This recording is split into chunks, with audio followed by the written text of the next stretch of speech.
Assalamualaikum warahmatullahi wabarakatuh dan selamat pagi, salam sejahtera buat kita semua. Baik, pada hari ini kita akan melanjutkan materi kita yang sebelumnya itu adalah di pembelajaran 1. Untuk hari ini kita akan masuk di pembelajaran 2, tema 3, subtema 1. Nah, kemarin kita sudah sedikit membahas tentang apa sih rangkaian listrik seri dan paralel itu. Nah, di sini kita akan coba bahas lebih dalam lagi tentang hal tersebut. Jadi materi yang akan dipelajari di sini ada dua. Yang pertama, muatan pelajaran IPA. Di sini tentang rangkaian listrik seri dan paralel, baik itu manfaatnya serta kelebihan dan kekurangannya. Nah, di sini materi kedua adalah muatan pelajaran PKN tentang hak anak di rumah. Jadi di sini kita akan mempelajari apa perbedaan antara hak dan kewajiban seorang anak. Oke, kita masuk ke materi pertama, yaitu IPA tentang rangkaian listrik seri dan paralel. Jadi seperti yang disampaikan kemarin, bahwa rangkaian listrik bisa dibagi menjadi dua jenis, yaitu rangkaian listrik seri dan rangkaian listrik paralel. Sebenarnya ada yang ketiga, rangkaian listrik campuran, tapi kita bahas dua jenis ini dulu, seri dan paralel. Listrik merupakan kebutuhan yang sangat penting dan tidak dapat terhindarkan dalam kehidupan sehari-hari. Kita beraktivitas hampir seluruhnya itu menggunakan listrik. Baik itu membaca, kita butuh lampu. Misalnya kita kepanasan, kita butuh kipas angin ataupun AC. Ketika kita berkendara mau jalan jauh, kita menggunakan motor yang di dalam mesinnya itu mengandung unsur kelistrikan. Nah, jadi hal ini tidak bisa kita jauhkan dari kehidupan kita, baik itu siang ataupun malam. Itu setiap hari, setiap saat kita membutuhkan yang namanya listrik. Jadi pengertian rangkaian listrik adalah gabungan komponen-komponen listrik yang dihubungkan pada sebuah sumber tegangan sehingga memiliki fungsi tertentu. Terdapat beberapa jenis rangkaian listrik, diantaranya yaitu seri dan paralel. Oke, rangkaian yang disusun secara sejajar lurus ke samping itu adalah rangkaian seri. Bisa dilihat ya di gambarnya di sebelah kiri. Terus rangkaian seri itu hanya ada satu jalur listrik. Jadi dia tidak terpecah menjadi dua, jadi dia fokus ke satu jalur listrik. Jadi misalnya dia menggunakan dua lampu, dia akan terhubung di jalur listrik yang sama. Nah, misalnya salah satu saja lampu mati, maka lampu yang satunya juga ikut mati karena dia mempunyai arus listrik yang sama. Jadi di sini contoh rangkaian listrik seri adalah rangkaian lampu pesta yang dipasang secara seri dalam satu kabel. Jika kalian pernah lihat lampu yang berkelap-kelip, baik itu lampu pesta atau lampu di kamar kalian, itu tersambung menggunakan rangkaian listrik seri. Oke, sedangkan rangkaian listrik paralel itu adalah rangkaian listrik yang disusun secara berderet atau berurut ke bawah. Jadi dia berderet ke bawah, itu memiliki jalur listrik yang berbeda. Jadi misalnya kita pasang dua lampu, dia memiliki jalur listrik yang berbeda antara lampu satu dan lampu kedua. Satunya jalur atas, yang satunya jalur yang bawah. Nah, di sini ketika misalnya lampu satunya mati, maka tidak ada pengaruhnya dengan lampu jalur yang kedua karena mereka memiliki jalur yang berbeda. Contoh rangkaian listrik paralel itu dimanfaatkan pada lampu lalu lintas. Nah, lampu lalu lintas terdapat 3 lampu, yaitu merah, kuning, dan hijau. Lampu-lampu tersebut itu bergantian dimatikan dan dinyalakan. Nah, ketika lampu merah mati, maka lampu hijau bisa tetap menyala dan lampu kuning juga bisa nyala. Begitu juga sebaliknya. Jadi jika lampu satu mati, maka tidak berpengaruh dengan lampu yang lainnya.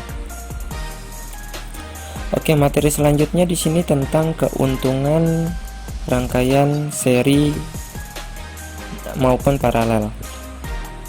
Di sini kita bahas yang seri dulu. Keuntungannya yang pertama, kuat arus listrik yang mengalir pada tiap bagian sama.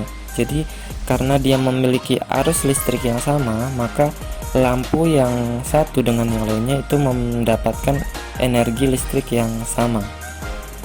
Jadi terangnya sama tanpa ada berbeda antara lampu satu dengan yang lain. Terus keuntungan yang selanjutnya, lampu yang berada pada rangkaian seri akan menyala lebih terang. Nah, kenapa demikian? Karena rangkaian seri itu memiliki satu jalur atau arus listrik, sehingga dia fokus kepada satu alur listrik itu. Maka lampu yang atau cahaya yang dihasilkan akan lebih terang. Terus keuntungan yang ketiga, lebih sederhana dan memerlukan sedikit kabel dalam menyusunnya. Nah, jadi Bapak kemarin memberikan tugas untuk kalian buat sebuah keterampilan, yaitu dalam bentuk rangkaian listrik. Nah, kalian bisa pilih antara yang kalian mau buat itu rangkaian listrik seri ataupun paralel. Tapi Bapak sarankan kalian lebih memilih membuat rangkaian listrik seri karena dia lebih hemat dalam penggunaan kabel, terus lebih gampang lah nyusunnya, tidak terpecah menjadi dua arus. Oke, selanjutnya di sini kita bahas kerugian dari rangkaian seri. Yang pertama, bila satu bagian terputus, maka seluruh rangkaian akan terputus. Seperti yang Bapak sampaikan sebelumnya, ketika misalnya kalian memasang dua lampu di rangkaian seri, misalnya satu lampu mati, maka lampu lainnya akan juga mati karena memiliki jalur atau arus listrik yang sama. Yang kedua, lebih boros energi listrik. Nah, ini karena tadi lampu yang dihasilkan itu lebih terang. Jadi ketika lampu yang dihasilkan lebih terang, maka energi yang diambil dari baterai atau arus listrik itu akan semakin besar. Makanya lebih boros atau baterainya akan cepat habis. Kita masuk ke rangkaian kedua, rangkaian paralel. Yang pertama kita bahas keuntungannya. Keuntungannya di sini yang pertama, tegangan yang mengalir pada setiap bagian sama. Nah, ini juga memiliki kesamaan dari keuntungan di rangkaian seri. Jadi tegangan yang mengalir pada setiap bagian sama. Yang kedua adalah bila satu bagian terputus atau mati tidak mempengaruhi yang lain. Nah, karena dia memiliki arus listrik atau jalur listrik yang berbeda, maka ketika lampu yang satu mati, maka lampu lain tidak akan berpengaruh apa-apa. Terus yang ketiga, lebih hemat listrik. Nah, di sini rangkaian paralel itu lebih hemat dibandingkan dengan rangkaian seri.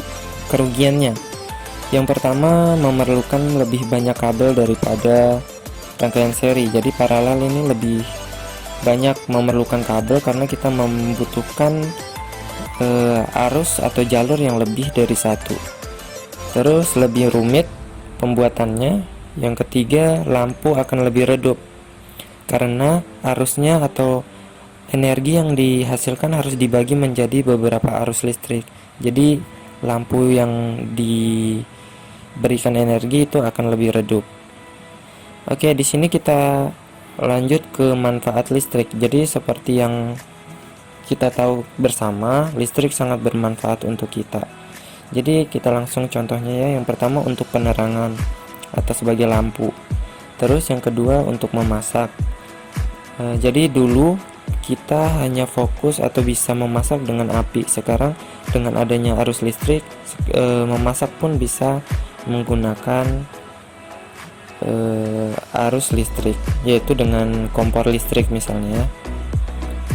Terus tenaga untuk kendaraan, terus menumbuhkan industri, banyak kegiatan industri seperti mesin jahit atau pabrik-pabrik itu menggunakan atau memerlukan listrik. Terus pengisi daya baterai, ngecas contohnya, ngecas HP, ngecas aki dan lain sebagainya. Terus menumbuhkan peluang munculnya alat atau inovasi baru Terus memudahkan menonton hiburan. Seperti yang kalian lakukan sekarang, hiburan bisa kalian peroleh dari TV, dari HP, yang di dalamnya itu harus membutuhkan energi listrik. Oke, kita masuk ke muatan pelajaran kedua, yaitu PKN. Jadi PKN di sini kita akan membahas tentang hak dan kewajiban anak. Jadi yang perlu kita ketahui, yang pertama pengertian hak dan kewajiban. Oke, jadi hak adalah sesuatu yang harus diterima oleh seseorang. Bapak ulangi, hak itu adalah segala sesuatu yang harus diterima oleh seseorang.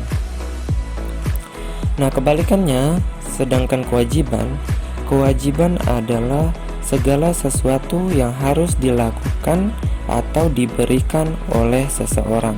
Nah, di sini kita bahas tentang hak-hak anak dan kewajiban anak di rumah. Yang pertama, hak anak. Hak anak berarti hak itu harus didapat oleh anak di rumah. Yang pertama, mendapat kasih sayang. Yang kedua, diberikan kesempatan menyampaikan pendapat. Yang ketiga, mendapatkan perlindungan dan keamanan. Yang keempat, memperoleh makan dan minum. Yang kelima, memperoleh bimbingan saat belajar. Yang keenam, mendapatkan kesejahteraan hidup. Yang ketujuh, mendapatkan kesempatan untuk bermain. Nah, sedangkan kewajiban ini adalah segala sesuatu yang harus dilakukan atau yang harus diberikan. Contohnya di sini, kewajiban anak di rumah adalah belajar atau mengerjakan PR. Yang kedua, menghormati orang tua ataupun kakak yang lebih tua dari kalian. Terus yang ketiga, menyayangi kakak dan adik. Yang keempat, membantu orang tua. Yang kelima, menjalankan perintah agama di rumah, seperti yang agama muslim sholat, yang agama lain bisa beribadah dengan caranya masing-masing. Terus kewajiban selanjutnya mematuhi perintah orang tua. Selanjutnya kita bahas hak anak di sekolah. Jadi hak anak di sekolah di sini yang pertama mendapatkan pendidikan, yang kedua mendapatkan perlindungan. Jadi kalian di sekolah harus merasa senyaman mungkin agar bisa menerima materi dengan baik. Terus mendapatkan perlakuan adil dari guru, mendapatkan bimbingan dan ajaran dari guru, menggunakan fasilitas sekolah seperti kursi, meja, LCD yang biasa kita pakai ya, dan lain-lain. Terus mempunyai banyak teman. Nah, itu adalah contoh-contoh hak kalian di sekolah, hak anak. Terus kita masuk ke kewajiban atau hal-hal yang perlu kalian lakukan atau berikan di sekolah. Yang pertama, belajar. Yang kedua, taat dan patuh kepada guru, kepala sekolah, serta aturan yang ditetapkan di sekolah. Yang ketiga, menghormati guru, kepala sekolah dan staf. Yang keempat, mengikuti upacara bendera ketika dilaksanakan. Yang kelima, menggunakan seragam yang rapi dan lengkap. Yang keenam, menjaga kebersihan. Yang ketujuh, tidak datang terlambat. Dan yang kedelapan, mematuhi tata tertib sekolah. Masih banyak lagi hak dan kewajiban yang perlu kalian dapatkan atau lakukan. Jadi bisa kalian pilih sendiri mana yang hak, mana yang kewajiban.